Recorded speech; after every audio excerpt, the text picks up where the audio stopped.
히브리서 이제 교재를 가지고 살펴보도록 하겠습니다. 여러분들 책으로 105쪽이지요. 히브리서.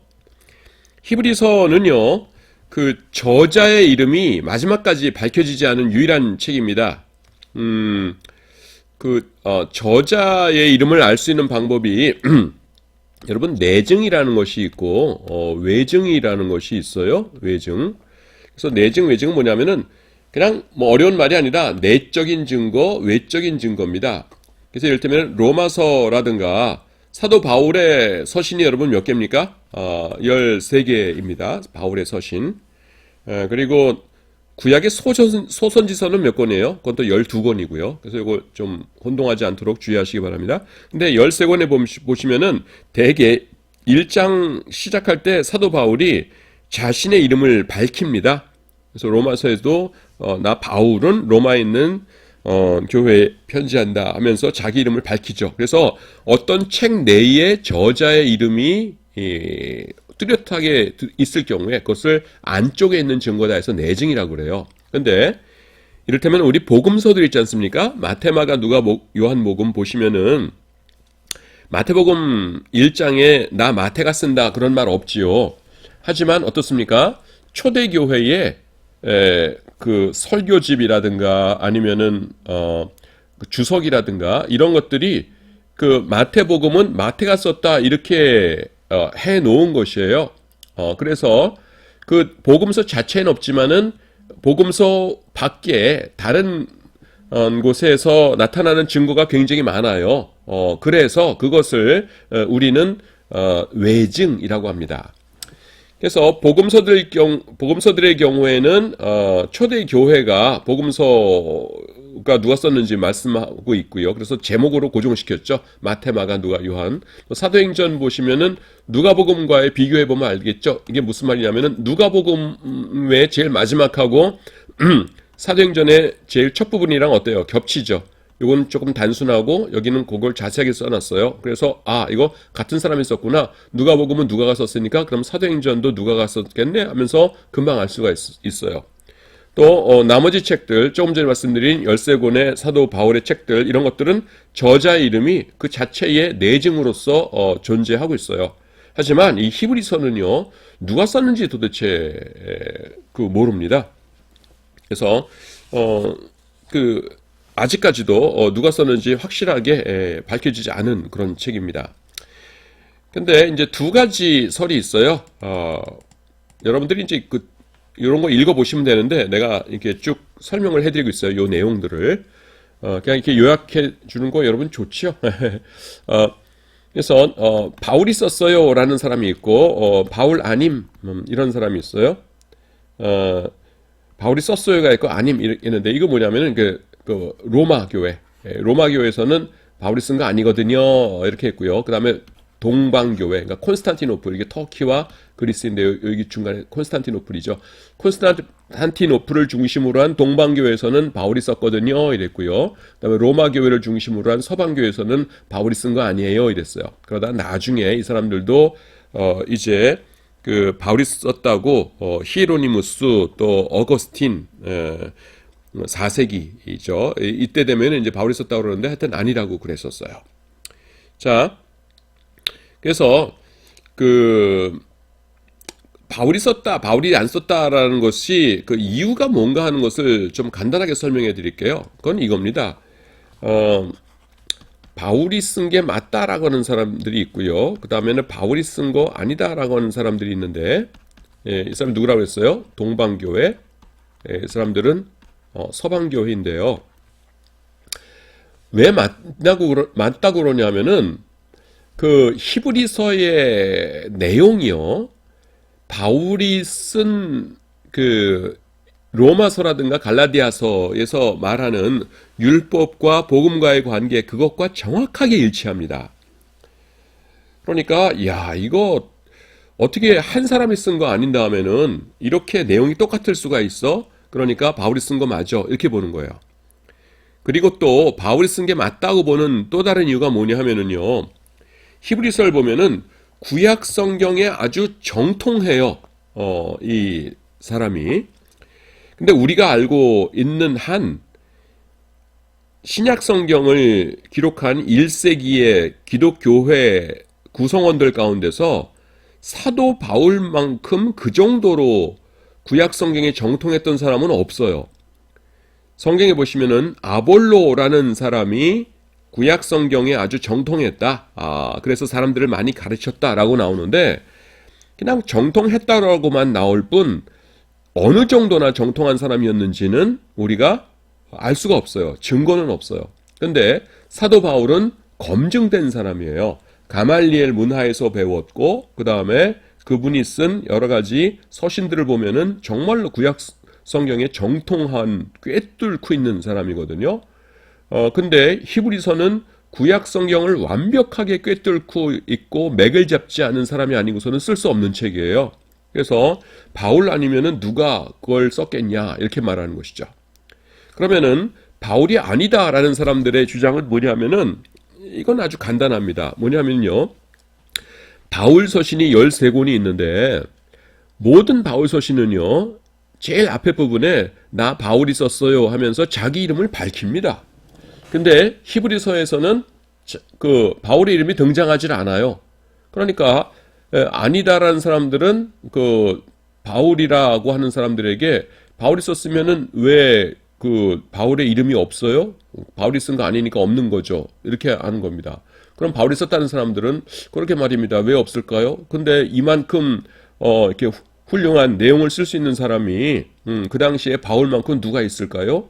그렇게 말입니다. 그 바울밖에는 없을 것 같긴 한데 근데 왜 이름이 없을까요? 그렇게 말입니다. 그러면 누가 썼을까요? 이러면서도 이제 서로 뱅뱅뱅뱅 도는 겁니다. 그래서 오늘날까지도 결론이 안 나고 있어요. 무슨 말인지 아시겠죠? 그래서 이 바울이 썼다 안 썼다가 이렇게 되는 겁니다. 자, 이제 그 우리 본문으로 다시 돌아가도록 하겠습니다. 이 익명성 때문에 이 서방 교회에서는요 히브리서를 정경으로 받아들이기를 좀 주저주저했다.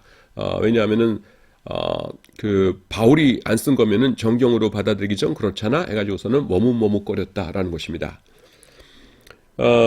그리고요 그 이 히브리서는 예수님을 이게 대제사장으로 소개하죠. 요거는 제가 지난 시간 마지막에 설명드린 그대로예요. 그래서 구약 성도들도 예수님 때문에 구원을 받는다. 이렇게 얘기하면서 그러려면은 그 구약에 있는 제사들도 전부 예수님을 예표하는 것이다. 그런 얘기입니다. 요거는 이제 제가 그 마태복음 시작하기 전에 구약과 신약과의 관계를 여러분들이 아셔야 된다라고 하면서 아마 날 잡아서 이렇게 자세하게 설명해 드렸을 거예요. 여러분들 그거를 기억해 두시면 될 것 같습니다. 자, 그 다음에 저자의 역사적 상황을 살펴보도록 하겠습니다. 그 동방교회는요, 사도 바울의 저작으로 취급을 했어요. 근데 이제 서방교회는 아닐걸 이랬다는 겁니다. 그래서 클레멘트와 오리게는요, 그 내용은 사도 바울일 텐데 이름이 등장하지 않으니까 바울이 한 것 같지는 않고 기록자는 아마 바울이 제자일 것이다 이렇게 생각했다는 겁니다. 그러다가 나중에 이제 그 4세기 사람들인데요, 히로니무스, 그 다음에 어거스틴. 히로니무스는 이제 영어로는 보통 제롬이라고 부릅니다. 제롬, J-E-R-O-M-E, 제롬이고요. 히로니무스는 라틴어 이름이에요. 히에로니무스. 같은 사람인데 라틴어 이름은 히로니무스, 영어식으로는 제롬이라고 부릅니다. 그래서 이 사람들은 그러니까 히로니무스 또 어거스틴, 우리가 잘 아는 4세기 분들인데요, 둘 다. 이분들은 히브리서를 바울 사도의 저작으로 이렇게 믿었습니다. 그 제롬은 이제 4세기 태어나서 5세기에 돌아가셨어요. 345년경에 태어나셔서 419년경에 돌아가셨습니다.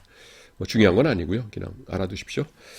자, 그 다음에 종교개혁 시대가 되니까 이번에는 또 이제 그 바울 저작권이 의문시 되었습니다. 그래서 종교개혁 시대 때는 바울이 쓴 거 맞아? 이렇게 됐다가 트렌트 종교회, 이거는 카톨릭입니다. 카톨릭에서는 바울의 글로 인정했어요. 그래서 루터와 칼빈은 의문을 제기했어요. 바울이 쓴 거 맞아? 이랬고요. 그 다음에 이제 그러면 다른 사람 누가 썼는데요? 하니까 이제 그 후보자들이 많이 나왔어요. 바나바, 누가, 아볼로, 실라. 제가 볼 적에는 바울 아니라면 아볼로가 이제 제일 신빙성이 높을 것 같은데 전폭적인 지지를 받은 사람은 여기 없습니다. 그래서 그 다음에 이제 히브리서가 바울의 저작이라는 것을 전폭적으로 믿었다면은 히브리서는 아마도 그 크기로 봐서 로마서와 고린도전서 사이에 배치되었을 것이에요. 조금 전에 내가 설명을 했었죠. 예. 그래서 그 바울파와 비바울파 모두를 만족시키는 구조가 13권 사도 바울 한 다음에 그 바로 다음에다가 히브리서를 놓은 것이라고 했어요. 그래서 지금 히브리서가 딱 여기 들어가 있죠. 아주 절묘한 그런 위치입니다. 자, 그래서 정말 저자가 누구인지는 하나님만이 아신다는 유행어가 가장 정확한 답으로 보입니다. 저자가 구체적으로 누구인지와는 상관없이 중요한 건 뭐냐면은 초대교회가 이 히브리서를 정경으로 인정을 했어요. 그리고 그렇게 사용했습니다. 왜냐하면은 그 내용이요. 제가 누차 몇 번째 말씀을 드리지만은 그 사도 바울의 서신하고 내용이 정확하게 일치합니다. 기가 막혀요. 그래서 이것은 바울이 쓴 거건 바울이 쓴 것 아니건 간에 정경으로 충분히 받아들일 만한 가치가 있는 책이다라고 인정을 받은 것입니다.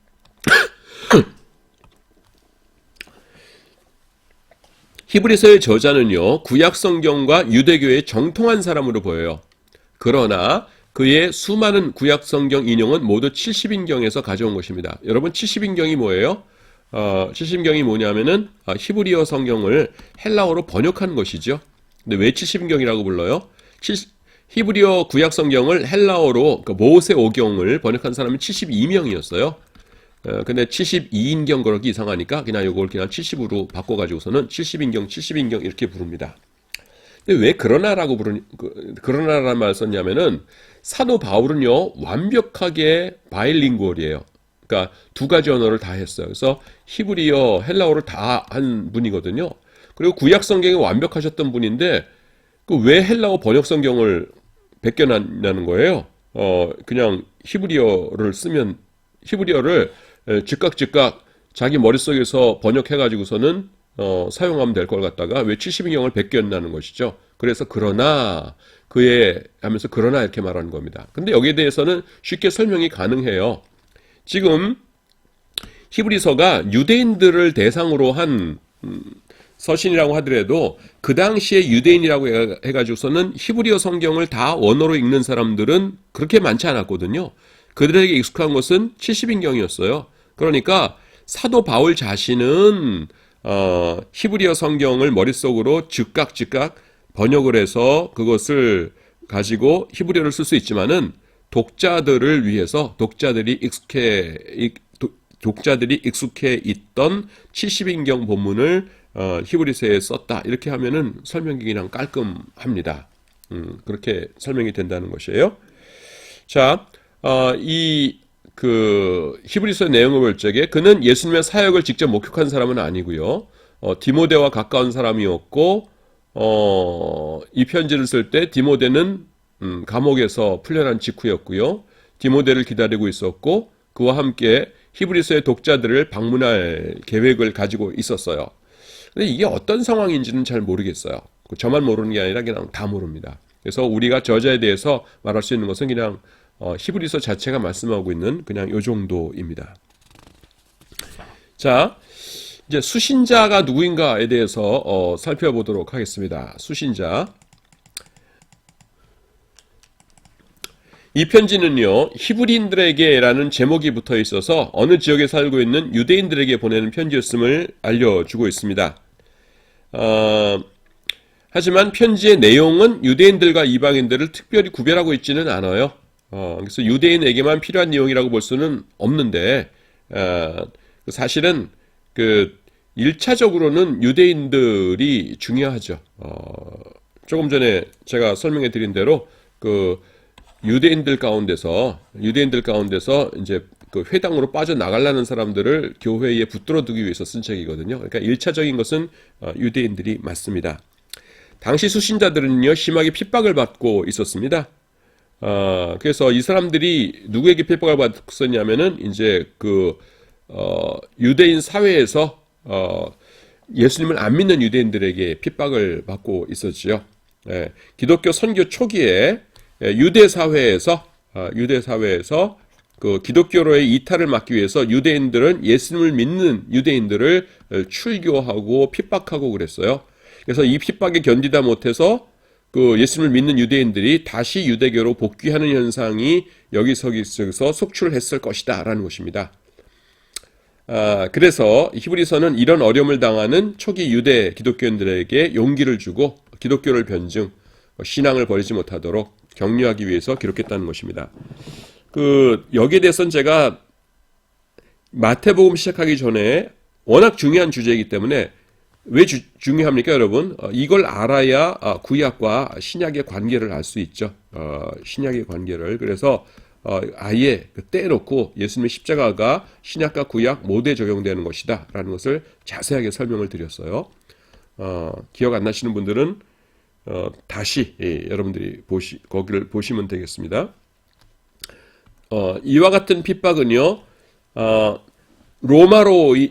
로마가 기독교인들을 핍박하기 시작하기 이전에 유대인들이 사는 곳에서는 곳곳에서 발생했던 일입니다. 그래서 히브리서의 저술 연대는 서기 60에서 70년경이었던 것으로 추측돼요. 13장 뒤에 보시면은 이탈리아에서 온 사람들도 너희에게 문안한다 이러거든요. 그래서 아마도 이 히브리서의 독자들이 로마에 살고 있지 않았을까 하는 것을 그렇게 추측해 볼 수가 있어요. 그게 무슨 말이냐면은 로마가 있고요, 이탈리아가 있지 않습니까? 그래서 지금 히브리서는 다른 데서 쓰고 있는데 여기서 온 사람들이 로마에 보내시려고요. 우리 인사 좀 전해주세요. 그러니까 여기다가 로마에서 온 사람들이, 이탈리아에서 온 사람들이 너에게 문안한다 이렇게 한다고 보는 것이 가장 자연스럽다는 것이죠. 그래서 이탈리아에서 온 사람들도 너희에게 문안한다라는 문구가 있는 것으로 봐서 이 수신자들이 이탈리아, 그 중에서도 로마의 사람들이 가장 많았으니까 로마에서 있는 사람들일 가능성이 꽤 높다 이렇게 본다는 것입니다. 지금 이탈리아가 아니라 어디 북아프리카의 카르타고에 보내는 서신이라면은 이탈리아에서 온 사람들이 너에게 문안한다라는 말 쓰는 거가 약간 좀 뻘쭘하죠. 불가능하지는 않지만은 약간 뻘쭘합니다. 자, 히브리서의 주제는 그냥 조금씩만 보면 될 것 같아요. 히브리서의 중요 주제 가운데 하나는 그리스도의 우월성입니다. 그래서 그리스도의 십자가가 신약뿐만 아니라 구약 모두에게 미치는 것이다. 신약에서 율법이다, 대제사장이다 이런 것은 예수님에 비하면 아무것도 아니다. 그냥 모형이요, 그림자다 이렇게 말하고 있죠. 근데 지금 나가려고 하는 유대인들은 어떻게 생각하는 거예요? 모형이나 그림자가 아니라 이것도 실체다 이렇게 주장하잖아요. 그러니까 히브리서에서 노 이건 실체 아니야, 모형이요 그림자고 오직 그리스도만이 구원의 방편이신 것이야 이렇게 주장하고 있죠. 내가 자세히 설명한 것이에요. 그 다음에 그리스도의 우월성은 어떻게 나타나냐면은 속죄 제사와 그리스도의 죽음을 비교하는 것에서 나타납니다. 그래서 속죄 제사는 10장에 보시면은 양과 황소와 염소의 피, 양과 염소의 피가 죄를 속한다고요? 못 속해요. 왜냐하면은 속죄제사는 모형이요 그림자이기 때문에. 하지만 그리스도의 죽음은 뭐예요? 그 자체가 영원한 단번의 제사이죠. 그래서 실제로 우리의 죄를 용서하시는 능력이 있죠. 그러니까 그리스도의 죽음이 속죄제사보다 훨씬 우월하다라는 것이고요. 그 다음에 예수님의 대제사장직과 그 직무를 예수님의 사역으로 설명합니다. 그래서 이 속죄제사에서 중요한 역할을 하는 게 누구예요? 제사장이잖아요. 근데 진정한 속죄제사는 뭐예요? 예수님의 십자가죠. 그러니까 예수님께서 속죄 제물이시기도 하시면서 이 제사를 드리는 참된 제사장이기도 하셨죠. 그래서 이 제사장의 직무가 예수님의 십자가에서의 그 참된 제사장으로서의 직무의 모형과 그림자이다라는 것입니다. 하여튼 전체적인 게 뭐냐 하면은 지금 유대인들은 십자가 이전에 회당 예배로 돌아가자라고 하는데 히브리서에서는 그거 아니야 그거 아니야 예수님의 십자가야말로 참된 것이니까 예수님의 십자가를 버리면 안 돼 이렇게 주장하고 있다는 것입니다. 자, 그래서 강조되는 게 뭐겠어요? 당연히 강조되는 게 네 번째 믿음이죠. 율법이 아니라 속죄 제사가 아니라 이제는 예수님께서 모든 율법과 모든 속죄 제사와 이런 것을 완성시키셨기 때문에 이제는 예수님을 믿기만 하면 돼. 그러니까 예수님을 의지하고 예수님 꼭 붙들고 있어라고 말하는 것입니다. 그것이 이제 히브리서의 그 주제입니다. 믿음이 강조되고 있어요. 그래서 우리 유명한 11장이 있죠. 11장에 나오는 그 믿음장이면은 11장 6절에 뭐라고 말씀하십니까? 믿음이 없이는 기쁘시게 못하나니 하나님께 나아가는 자는 반드시 그가 계신 것과 그가 자기를 찾는 자들에게 상 주시는 이심을 믿어야 할지니라 라고 말씀하고 있죠. 그래서 믿음이 굉장히 강조되고 있다라는 것입니다.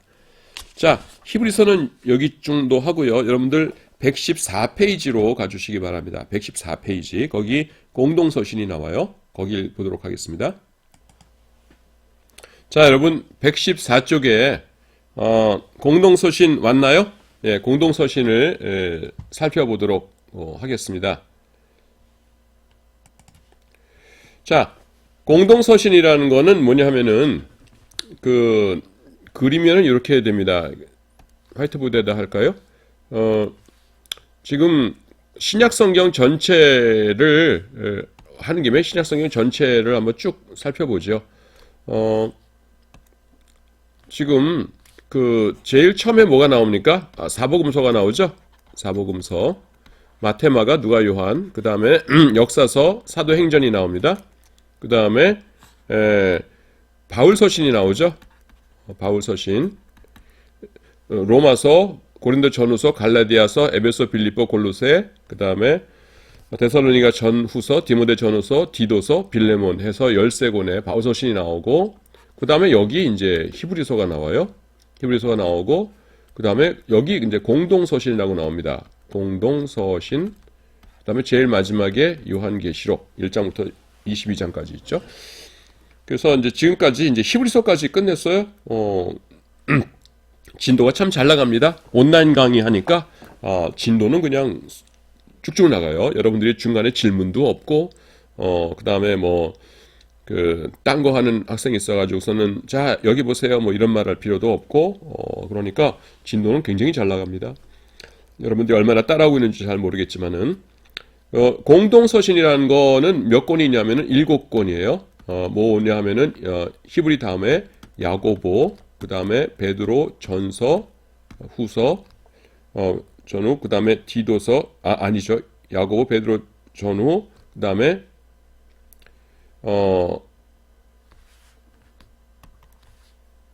요한 1서, 2서, 3서, 유다서예요. 그래서 하나, 둘, 셋, 넷, 다섯, 여섯, 7권입니다.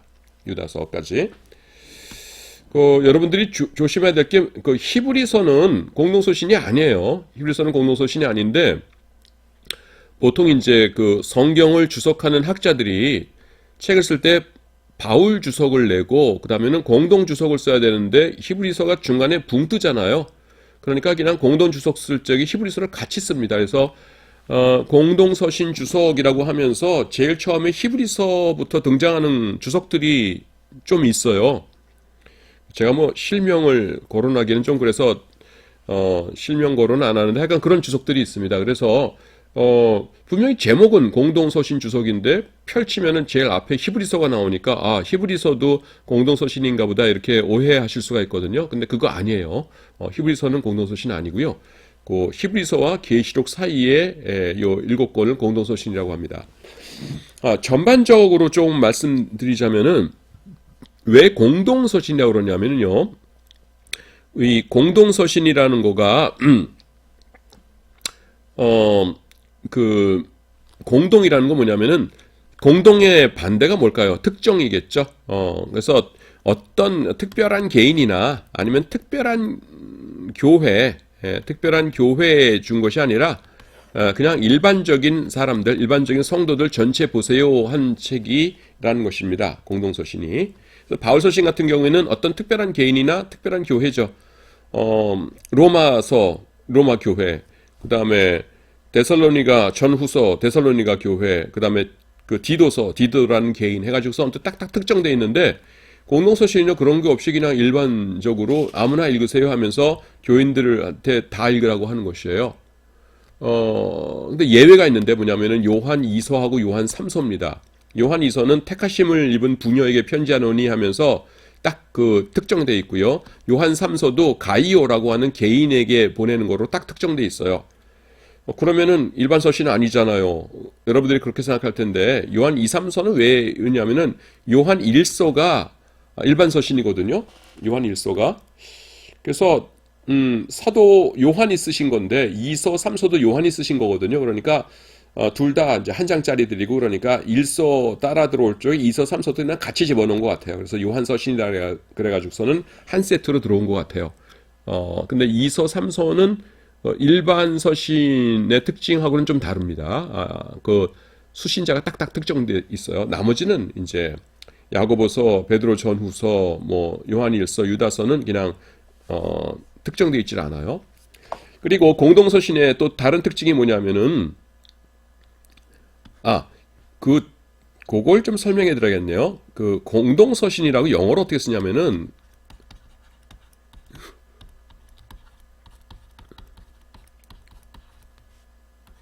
Catholic Epistles라고 부릅니다.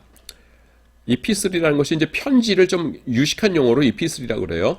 T자 묵음되는 거 조심하십시오. 이피스틀 그러시면 안 되고 T 묵음됩니다. 가끔 가다가 이제 TL 같이 쓰면 T자 묵음되는 경우 있죠. 여기에 그래요. 이피슬이라고 발음하셔야 돼요. 그래서 Catholic Epistles 이렇게 되는데 Catholic이라는 게 뭐냐면 고유명사가 아니고요. 보편적인이라고 하는 굉장히 좋은 형용사입니다. 근데 이제 로마 카톨릭 교회에서 이 굉장히 좋은 형용사를 가져가는 바람에 개신교에서는 이거 쓸 때마다 찝찝한데 사실은 그 남녀 차별 그 다음에 인종이나 언어의 차별 없이 모든 사람에게 이제 공평한 고루고루 퍼져 있는 이라고 하는 굉장히 좋은 뜻의 형용사입니다. 그래서 보편적인이라고 우리 보통 번역하는데 그래서 Catholic Epistles 이렇게 얘기합니다. 그래서 Catholic이란 말이 여러분들이 혹시 공동서신 주석 같은 거 보다 보면은 영어로 된 거 캐톨릭이란 말 쓰거든요. 그러면은 분명히 쓴 사람은 개신교 목사님인데 개신교 신학자인데 왜 카톨릭이라고 썼지? 이렇게 여러분들이 의아해 할까봐 설명을 드립니다. 자, 그 다음에 공동서신의 또 다른 특징이 뭐냐 하면은 바울이 쓴 게 아니에요. 사도 바울이 쓰신 거는 13권 전부 다 여기다 모아놨다고 그랬죠. 바울서신, 로마서부터 빌레몬서까지. 그래서 바울이 쓴 게 아니고 야고보서는 야고보가 쓰셨고요. 베드로전서는 베드로가 쓰셨고요. 요한 1, 3서는 사도 요한이 쓰셨고요. 유다서는 예수님의 형제 유다가 썼고요. 야고보도 예수님의 형제 야고보예요. 그래서 바울은 없어요. 그래서 그 바울이 쓴 게 아니라는 것 이랍니다. 자, 일반적인 설명을 좀 드렸습니다. 그래서 첫 번째 패러그랩은 제가 지금 설명한 거가 다 있어요. 그래서 공동서신은 뭐냐면 야고보서부터 유다서까지를 부르는 것이다. 그 다음에 특정한 개인이나 교회가 아니고 일반적인 신자 전체를 대상으로 하는 것이다. 대개라고 하는 것은 뭐냐면은 2서와 3서는 예외죠. 2서는 선택받은 어떤 여성, 선택받은 부녀라고 되어 있죠. 우리 성경에는 여성이고, 그 다음에는 그 요한 3서는 가이오라고 하는 한 개인에게 보내졌죠. 근데 2서와 3서가 왜 들어간다고 했어요? 요한 1서와 밀접하게 연관되어 있기 때문에 1서랑 같이 들어가 있는 것이죠. 그래서 그 조금 전에 설명드렸던 것이니까 여러분들이 개인적으로 보시면 될 테고요. 그 다음에 요 7권의 서신들에 대해서 공동서신이라는 명칭을 최초로 사용한 사람이 가이사랴의 유세비우스입니다. 유세비우스는 263년에 태어나서 339년에 소천하신 분이에요. 그래서 3, 4세기 사람이죠. 3, 4세기 사람이고요. 그래서 여기도 보시면은 영어로 Catholic Epistles라고 나오죠. 조금 전에 설명드렸죠. 이게 Catholic이라는 것이 이것만 딱 보면은 로마 카톨릭이라고 생각할 텐데 Catholic이란 용어 자체는 보편적인이라고 하는 굉장히 좋은 것이에요. 그래서 이피슬은 레터입니다. 레터가 뭐예요? 편지잖아요. 레터인데 이제 좀 유식하게 말할 적에 이피슬이라고 말해요. 그러니까 복수형 s 붙인 거고요. 그래서 그 카톨릭 교회라는 거가 워낙 좋은 이름이기 때문에 보편 교회. 그래서 어떤 분들은 로마 카톨릭이라고 할 적에 꼭 로마를 앞에 붙이시죠. 로마 카톨릭 교회라고. 그래서 카톨릭이라고 그러면은 그러면 안 됩니다. 그러고 로마 카톨릭 교회라고 하셔야 됩니다라고 아주 그거를 꼼꼼하게 따지시는 분도 계십니다. 자, 그런 분 봤어요. 자, 그다음에 그 이전에 알렉산드리아의 클레멘스는 또 다른 것을 공동서신이라고 불렀고, 오리게네스는 또 다른 것들을 공동서신이라고 부르기도 했습니다. 공동이라고 하는 캐톨릭이라는 용어는 일반적으로 인정된이라는 의미와 일반적으로 배포된이라는 의미를 갖고 있습니다. 그래서 굉장히 좋은 의미다라는 거 말씀드리고요. 그 다음에 공동서신의 특징이 뭐냐면은 바울서신과 비교해가지고서는 덜 교리적입니다. 그래서 이를테면은 사도 바울의 서신에 보면은 예수님의 십자가에 대해서 또 우리 부활에 대해서 또 우리가 의롭다함을 얻는 것에 대해서 이렇게 교리적인 설명들이 많거든요. 근데 공동서신에는 그런 주제가 등장하지 않아요. 그래서 공동서신에는 그리스도의 십자가와 부활이 구원에서 갖는 의미, 성령의 사역, 믿음을 통한 칭의, 의롭다 하심, 그리고 교회에서의 직분 등의 주제들이 거의 전면에 등장하지 않아요. 대신 공동서신에는 뭐냐면은 훈계와 경고들이 많이 등장합니다. 그래서 여러분들 이렇게 사셔야 돼요, 저렇게 사셔야 돼요 하는, 그러면은 기독교인들은 어떻게 살아야 할 것인가 하는 문제를 이렇게 보고 많이 다루고 있습니다. 자, 보편적인 것 살펴봤으니까 이제 첫 번째 책부터 살펴보도록 하겠습니다. 야고보서입니다. 야고보서는요, 여러분 딱 볼 때 어떤 거가 딱 떠오릅니까? 그 행위라는 게 딱 떠오르죠. 그래서 보통 이렇게 대조되는 개념으로 나와요. 사도 바울 책 중에서 로마서하고 그 다음에 갈라디아서는 오직 믿음 이렇게 해놓고, 야고보서 가면은 믿음으로만 아니니라 하면서 행위, 그래서 믿음과 행위 이렇게 갈라지는 것처럼 이렇게 보이는데 사실은 이제 그런 거는 아니에요. 그런 건 아닙니다. 자, 읽어보도록 할게요. 야고보서라는 이 책은 왜 필요한 것이었을까요? 다시 말해서 하나님이 보실 적에 야고보서가 없었다면은 성경에 신자들에게 교회에 세상에 어떤 부족함이 있었을까요? 뭔가 야고보서가 없으면 안 되니까 주셨겠죠? 우리가 하나님의 뜻을 정확히 한다는 것은 불가능한 일입니다. 하지만 우리는 다음과 같은 추측들을 해볼 수가 있어요. 자, 예수님을 통한 계시는요, 믿음과 행함 모든 것을 충족시키는 완전한 계시였어요. 그러니까 종합적이라는 것이었죠. 예수님께서 완전한 계시였는데, 그러나 이제 이신칭의 믿음으로써 의롭다 하심을 받는다라는 구원의 복음이 널리 전파된 이후에는요, 사람들은 자연스럽게 윤리적인 측면을 무시하는 경향을 띠게 되었습니다. 그냥 믿으면 되지 뭐 하면서 행동은 그냥 대충 살게 되었다는 것이에요. 인간이 게으르니까 당연히 그렇게 되겠죠. 그래서 행함이 없는 믿음에 대한 그 반대로서 행함을 강조하는 책이 기록되게 되었을 것이다 라는 것입니다. 그래서 그 야고보서가 나오게 되었을 것이다 라는 것이고요. 그러면 행함이라는 건 왜 중요하냐 하면은요, 행함이라는 것은요 사회적으로 중립적이지 않아요. 행함이 없을 때, 이건 조금 뭐 어렵진 않은데 하나 읽어보시면 될 거예요. 행함이 없을 때 모든 사람들이 골고루 덕을 보거나 골고루 해를 입지 않아요. 복음을 통한 적극적인 행동이 없을 경우에 해를 입게 되는 것은 항상 사회적인 약자들입니다. 부자들, 권세자들은 교회가 제대로 행하건 행하지 않건 뭐 그 사람들의 삶에는 별 변화가 없어요. 그런데 이 약자들은 커다란 피해를 입게 되죠. 그래서 야고보서는 이를 지적합니다. 그런데 우리 하나님의 관심은 어디에 관심이 있으세요? 사회적인 약자들에 대해서 관심이 있으세요. 그래서 그들이 가난하고 약한 자들이 모욕과 상처를 당하지 않도록 하나님께서는 세심하게 신경을 쓰십니다. 가난하고 약한 자들이 모욕과 상처를 당하지 않으려면 어떻게 돼야 되는 것이에요? 예수님을 믿는 사람들이 행동에 있어서도 믿음뿐만 아니라 행위에 있어서도 제대로 지켜야 되죠. 그래서 하나님께서 야고보서를 통해서 그것을 강조하신다라는 것입니다. 자, 그 다음에 세 번째는 뭐냐면요. 세 번째는 이제 야고보서에서 행함이라고 할 적에 그것이 무엇을 의미하는가 하는 것을 우리가 알아야 된다는 것입니다. 우리가 보통 착한 행동이라고 말할 때의 행위와 그 다음에는 야고보서에서 말하는 선한 행위가 일치하는 것이 아니에요. 그것이 완전히 일치하는 것이 아닙니다. 일단 읽어본 다음에 내가 다시 설명을 해줄게요. 야고보서는 믿음을 전제로 한 행함과 세상의 선행의 차이가 무엇임을 보여줍니다.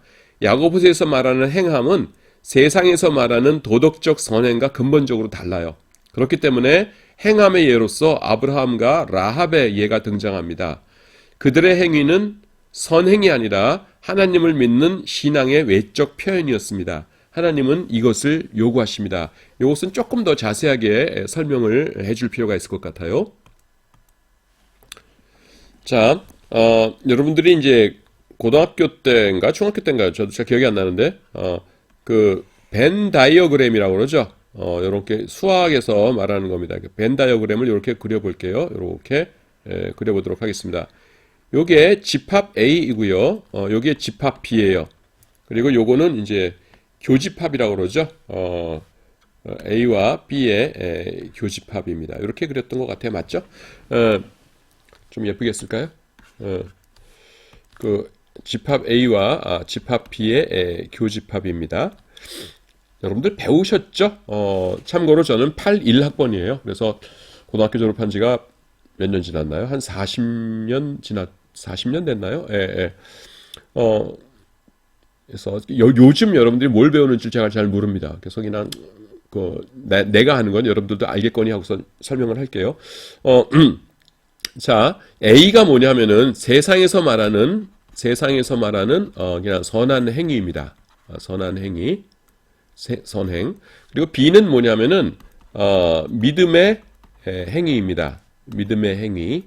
그러니까 믿음을 가지면은 겉으로 드러나게 되는 행위이고 세상에서 말하는 선행이에요. A는 B는.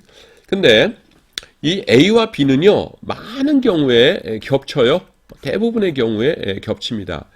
이를테면은 어떤 것이 있을까요? 부모님 공경해라. 그건 세상에서도 좋은 일이고 그 다음에는 교회에서도 성경에서도 권장하는 일이죠. 10계명 중에서 5계명이 부모를 공경하라는 거잖아요. 또 도둑질하지 말아라. 이거는 세상 책에도 나오고 또 성경에도 나오죠. 또 이렇게 가난한 사람들 잘 도와줘라. 이거는 세상에서도 훌륭한 일이군요. 그리고 교회에서도 훌륭한 일이군요. 이렇게 얘기하는 겁니다. 그런데요, 지금 A, B가 완전히 일치하지 않고 그냥 이렇게 비스듬하게 되어 있죠. 그래서 뭐가 등장하냐면요, 여기가 등장해요. 요 부분은 뭐냐면은 지금 이게 무슨 색인가요? 하늘색인가? 요 부분은 뭐냐면은요, 세상에서는 선행이라고 그러는데 교회에서는 성경에서는 선행이라고 안 그러는 거예요. 자, 어떤 것이 있을까요? 자, 어떤 어르신 두 분이 이런 대화를 한다고 해보겠습니다. 자네 요번에 아들 장가 보냈다면서 그래 내 아들 장가 보냈네. 자네가 와서 부주도 많이 해줘서 참 고맙네. 그런데 어디 며느리가 훌륭한 며느리인가? 알고 이 사람아 나는 정말 이 며느리 마음에 든다네. 요즘 사람 같지 않고 얼마나 그렇게 훌륭한지 몰라. 며느리가 왜 그렇게 훌륭한데 아이 며느리가 얼마나 가정교육을 잘 받았는지 조상님들 그 제사를 그렇게 잘 모셔요. 그래서 꼬박꼬박 그 조상님들 제사를 잘 모시고 제사상도 어떻게 그렇게 잘 차리는지 몰라. 내가 모르면 가르쳐 주려고 했는데 가르쳐 줄 게 없더라고. 아주 복된 복스러운 며느리 와서 제사 잘 지내서 이제 조상님들이 아주 기뻐하실 것 같아. 이렇게 대화를 합니다. 그러면은요, 세상에서 예수님을 안 믿는 어르신들끼리 대화로는 충분히 이해가 되는 거죠. 며느리가 제사 잘 지낸다 그러면은. 근데 예수님을 믿는 교회, 우리의 입장에서 보면 뭐예요? 그 우상숭배하는 며느리잖아요. 그러니까 그거는 뭐예요? 집합 A에는 속하지만은 집합 B에는 속하지 않습니다. 그렇죠? 예. 그 다음에 이번에는 여기가 있어요. 여기가. 요건 뭐냐 하면은, 집합 B에는 속해요. 그러니까, 교회에서, 성경에서 믿음의 행위라고 부르는데, 뭡니까? 세상에서는, 선행이라고 부르지 않는 겁니다. 그런 게 뭐 있을까요? 많을 거예요. 자, 이번에도 이제 대화하는 거를 해볼까요? 어떤 사람이 이렇게 얘기합니다. 요번에 신입사원 왔는데, 그 사람은 말이야, 교회를 얼마나 잘 다니는지, 월급을 받으면 그 중에 10분의 1을 꼬박꼬박 교회 목사님한테 갖다 바친다고 하는구만. 이렇게 하는 거예요. 그러면 그거는 예수 믿는 사람의 입장에서는 뭡니까? 11조를 잘 드리는 매우 훌륭한 신자구만. 이렇게 보겠지만은, 예수님을 안 믿는 사람 입장에서 보면 뭐예요? 아이고, 불쌍해라. 그 목사한테 착취당하는구만. 아무것도 하는 일이 없는 목사가 왜 한 달 동안 땀 흘려서 어렵게 번 그 수입의 10분의 1을 꼬박꼬박 지가 가져가? 그거 아주 못된 사람이로구만. 이렇게 생각하겠죠. 그래서 믿음이 있는 사람에게는 좋은 일이지만은 집합 A에는 해당이 안 돼요. 세상 사람들이 보면서는 훌륭한 일이라고 생각하지 않아요. 또 어떤 게 있을까요? 네, 세상 사람들은 일요일이 되면은 일주일에 하루씩 늦잠도 자고, 그 다음에 등산도 가고, 식구들끼리 어디 캠핑 가서 놀기도 하고, 그러면서 즐겨요. 근데 어떤 사람들은, 교회 다니는 사람들은 주일날이 되면은 아침 일찍부터 가가지고선 교회 가가지고서는, 이것저것 봉사하고 하면서 굉장히 열심히 생활을 합니다. 그러면은 예수 믿는 사람들 입장에서는 훌륭한 사람이야 하겠지만은, 예수 안 믿는 사람 입장에서는 교회에서 이렇게 캠핑도 안 가고 극장에도 안 가고 열심히 봉사하는 건 뭐예요? 그건 그냥 착한 일이라고 하기는 그런 거죠. 예, 종교 생활 열심히 하나 보다 이렇게 되는 거죠. 그래서 요 B에도 속해 있는 것이에요. 지금 야고보서에서 행위가 있어야지 되고 믿음만으로는 안 된다라고 해서 행위하면서 강조해요. 행위. 근데 지금 야고보서에서 강조한 행위는 B예요. A가 아니라. 근데 행위라고만 자꾸 하니까 사람들이 A라고 오해할 것 같아요. 그래서 여러분, 내가 말하는 건 A가 아니고 B거든요 라는 거를 강조하기 위해서 예를 들어놨는데요. 예를 들어놨는데 A와 B의 교집합에 속한 것이 아니라 뭐라 그러는지 모르겠는데, 여기에 속한 것으로 달랑 2개만 해놓습니다. 여러분, 여기 교집합에 속한 것들, 그러니까 세상 사람들도 착하다고 하는 거가 얼마나 많이 있어요. 성경에 보시면은 차고 넘치죠. 이를테면은 착한 며느리 룻 같은 걸 보면은요, 믿음이 있으니까 그 시어머니를 따라서 유대 땅에 와가지고서는 결국은 다윗 왕의 증조 할머니가 된 거잖아요. 여러분 그거 아십니까? 룻이 다윗 왕의 증조 할머니예요. 모압 여인이었는데. 그러니까 효부의 표상이죠. 그러니까 그거는 세상 사람들도 알고 훌륭한 며느리네 그럴 거고, 우리도 알고 훌륭한 며느리네 그럴 거예요. 여기 속하는 것이죠. 그런 예가 가득 있는데 야고보서에서는 무슨 예만 나오냐면은 여기 있는 예만 나와요. 어디 있냐 하면은요, 여러분 요 수업 들을 적에는 성경을 같이 놓고 듣는 거가 좋을 것 같아요. 야고보서 2장에서요, 내가 읽을게요. 23절부터 읽을게요. 23절을 읽을게요. 보시면은, 이에 경에 이른바 아브라함이 하나님을 믿으니 이것을 의로 여기셨다는 말씀이 응하였고, 그는 하나님의 벗이라 칭함을 받았나니, 이렇게 말씀하죠. 이게 무슨 얘기냐면은 21절 얘기예요. 우리 조상 아브라함이 그 아들 이삭을 제단에 드릴 때에 행함으로 의롭다 하심을 받은 것이 아니냐, 이렇게 말하고 있어요. 21절부터 읽었으면 더 좋았을 걸 그랬네요. 그 다음에 또 얘기가 나오는데 25절에 보시면 이번에는 25절에서 또 이와 같이 기생 라합이 사자를 접대하여 다른 길로 나가게 할 때에 행함으로 의롭다 하심을 받은 것이 아니냐 이렇게 말씀하죠. 그래서 나오는 얘가 누구예요? 하나는 아브라함이고요. 아브라함. 하나는 라합이에요. 기생 라합, 여리고성에. 근데 아브라함과 라합이 어떤 일을 했어요?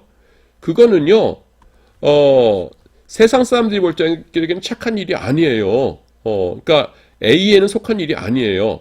자, 아브라함이 이삭을 바친 일이 어떤 일이었을까 생각해 보세요. 자, 내가 아브라함 옆집 사는 사람입니다. 여러분이라고 생각하셔도 좋고요. 어느 날 새벽 일찍 봤더니만은 아브라함이라는 이렇게 그 어르신이 아들을 데리고서는 길을 나서는 거예요. 그래서 아이고 어르신 그 새벽부터 어디 가십니까? 했더니만은 어젯밤에 내가 섬기는 하나님께서 계시를 나에게 주셨다네. 아이고 그러셨어요. 무슨 계시를 주셨나요? 쭉 가다 보면은 모리아 땅이라고 있지 않은가? 예, 모리아 땅 알지요, 저도. 거기 가가지고서는 지정하는 그 어떤 산에 올라가가지고서는 내 아들 이삭 있지 않는가? 네, 이게 100세에 나신 기적적으로 나오신 그 귀한 아드님 이삭 말씀하시는군요. 그래 이 이삭을 제물로 바치래. 그래서 그 이삭 죽이러 가는 거야 하면서 떠납니다. 그러면은 여러분들이 아브라함 이웃 사람이라면은 아이고 훌륭하십니다. 역시 그 하나님이라는 신을 잘 섬기시는 분이시군요. 아들님 잘 죽이고 오십시오. 아주 훌륭하신 분이네요. 이러겠습니까? 아니면은 속으로 끌끌끌끌 차면서 아이고 노인네가 이제 노망이 났구만. 아니 죽으려면은 그 자기나 죽지 왜 멀쩡한 그 젊은 아들을 죽여? 아이고 끔찍해라. 아들을 죽이는 아버지가 어디 있어? 아이고 세상에. 이러면서 욕을 하겠어요. 당연히 욕을 하죠. 우리가 볼 때나 아브라함의 행위가 좋은 행위이지 일반적으로 볼 때는 좋은 행위가 아니에요. 라합의 이야기도 그렇죠. 라합이 어느 성입니까? 여리고성이요. 여리고성에 정탐꾼들 2명이 왔잖아요. 이스라엘 정탐꾼들. 그러니까 정탐꾼들을 숨겨줬죠. 그래서 숨겨주고 나서 라합은 어떻게 됐어요? 라합과 그 가족들만, 그 친족들만 라합의 집에 있고 그 창문 밖에다가 빨간 끈 이렇게 묶어가지고서는 자기네들만 살고 자기네 동족들, 여리고성에 있던 사람들은 다 죽었잖아요. 뭐 동족들이었는지 모르지만 하여튼 같은 시민들이었죠. 그 성에 있는 사람 다 죽었잖아요. 자, 여러분 이렇게 생각해 보세요. 임진왜란 나기 전에 일본 첩자가 우리나라 부산에 왔어요. 그래가지고서는 어떤 기생하고 모의를 합니다. 그래서 우리를 무사히 가게 해주면은 너네 가족들은 살려주마. 이래가지고서는 나중에 임진왜란 때 일본 사람들이 쳐들어왔을 적에 그 기생하고 그 가족들만 남고 나머지들은 다 죽었어요. 그러면 우리가 그 기생은 훌륭했도다 그러겠어요? 아니면은 이런 배신자 이러겠어요? 당연히 욕하죠. 근데 여리고 사람들의 입장에서는 다시 말해서 예수님을 믿지 않는 일반 사람들의 입장에서는 라합의 행위가 그런 배신의 행위였던 것이죠. 근데 성경에서는 지금 아브라함과 라합을 칭찬하죠. 왜냐하면은 믿음이 없이는 할 수 없는 일이었어요. 아브라함이 믿음이 없다면은 하나님께서 내 아들을 죽여도 부활시키실 거야.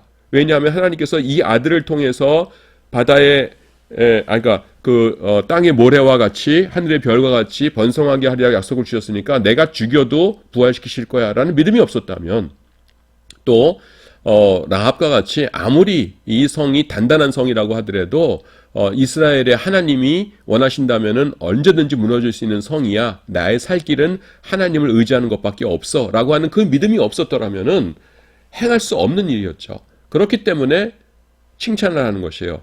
야고보서에서 여러분들이 야고보서가 행위를 강조하는 책이다라고 말하는 것은 맞는 말인데요. 그럴 때의 그 행위가 세상에서 말하는 A가 아니라 B라는 것은 여러분들 꼭 알아두셔야 됩니다. 그래서요, 이 행위라는 건 뭐냐면은 동전의 양면과 같아요. 동전이 이렇게 있으면은 앞쪽에는 믿음이라고 되어 있고요. 그 다음에 뒤쪽에 이렇게 보면은 거기는 행위라고 되어 있어요. 그래서 믿음이 있으면은요 행위가 반드시 나올 수밖에 없는 겁니다. 믿음은 있는데 뒤에 보니까 아무것도 없어요. 이건 뭐예요? 위조 지폐입니다. 그래서 이런 동전 가지고서는 물건을 살 수 없죠. 한쪽은 여러분들이 500원짜리가 있는데 한쪽에는 인쇄가 되어 있는데 뒤쪽에는 인쇄가 안 되어 있다고 해보세요. 그건 아니잖아요. 그렇듯이 참된 믿음은 반드시 거기에 수반하는 행위가 있다라는 것입니다. 그래서 그 야고보서에서의 믿음이 그런 것을 뜻한다라는 것을 말씀드립니다. 그래서 여러분 그 아브라함과 라합이 등장하는 이유가 그거예요. 일반 세상에서 말하는 행위 개념이 아니다라는 것입니다.